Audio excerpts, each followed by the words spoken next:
الرحمن الرحیم مناسبت ماہ کے عنوان سے پروگرام کے سلسلے کی تیسری کڑی آپ کی خدمت میں پیش کر رہے ہیں۔ تاریخ انسان کو سبق سکھاتی ہے، یادآوری کرواتی ہے، دوست اور دشمن کی پہچان کرواتی ہے، دین کی تعلیم کا ذریعہ بنتی ہے، دین کے اتار و چڑھاؤ کی جانکاری سے ہمیں آگاہ کرتی ہے۔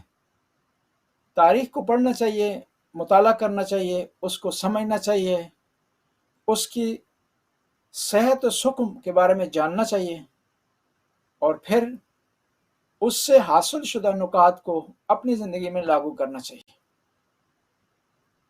تاریخ میں سچ بھی پایا جاتا ہے، جھوٹ بھی پایا جاتا ہے، ضعیف بھی ہے، قوی بھی ہے، اور تاریخ حقائق پر بھی مبنی ہے اور تلخ حقیقتوں کو بھی بیان کرتی ہے۔